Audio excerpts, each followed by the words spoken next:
Hi and Assalamualaikum. Our topic presentation is three tier of government, which is federal government, state government, and local government. First of all, I will introduce myself. My name is Farhana binti Fahuzaman. Will explain about federal government. Federal government is the highest tier of the government. It is also known as Kerajaan Persekutuan Malaysia, which is located at Kerajaya. Federal government have the authorities upon federal list and concurrent list.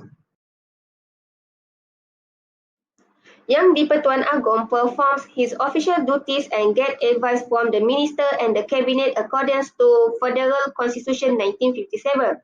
YDP is the Islamic religious head for the states such as Penang, Melaka, Sabah, Sarawak, and the Federal Territories. Under federal government is ministries. Ministries are the highest body in the federal administrative machinery. Each ministry headed by minister and responsible for formulate, plan, control, and coordinate government policies and all matters within its portfolio. Next, government departments are the second highest agencies responsible for implement government policies and headed by the Director General, who is also the Chief Administrative Officer. The function of a department depends on the policies set by the respective ministry. Next, public enterprise comprises statutory and non-statutory. Statutory bodies is to implement certain duties and responsibilities in line with the national objective, whereas non-statutory bodies is according with Companies Act 1965. It means that their activities are dictated by the relevant laws. Okay, now I want to share the example of relationship between ministries, departments, statutory bodies, and non-statutory bodies. As we know that YB Senator Datuk Sri Tengku Zafrul Tengku Abdul Aziz is the Ministry of Finance in Malaysia. The departments for the Ministry of Finance comprises Accountant General Department, Royal Malaysian Customs Department, and Valuation and Property Services Department.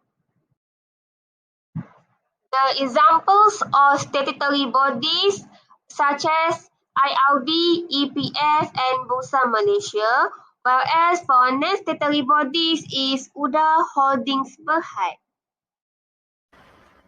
Hi, I'm Rajia, and I'm going to continue the presentation with the second tier of government, which is state government.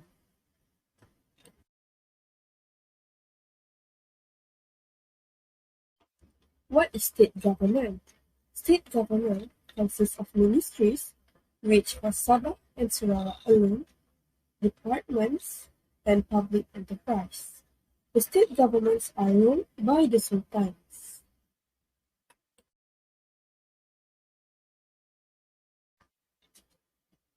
There are also few states that are not ruled by the sultans, which are Melaka, Pulau Pinang, Sabah, and Sarawak. These states are ruled by the Yang di-Pertuan Negeri or the government.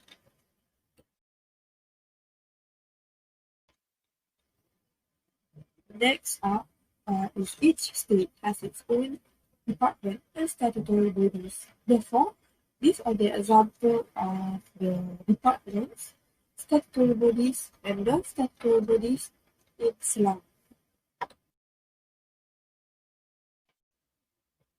The state government have authority over the area listed in the state list of the land schedule involving land, agriculture, forestry, museum, and etc., while the list 11A of FC is for the state of Sabah and Sarawak.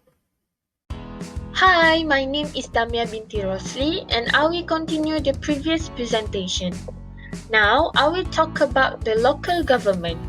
Local government is the lowest hierarchical tier or the third tier of the government. The local government is administered by the respective state government and governed by Local Government Act 1976. It consists of City Council, Municipal Council, and District Council. City Council is headed by Mayor, for example is MBSA, while Municipal Council and District Council are headed by President. Let's take a look at this criteria status table. This criteria status is to determine the size and boundary of the local authority. The criteria will be based on the population and income. Each of the council will have a different characteristics. Now, I'm going to explain about the roles and functions of local authority.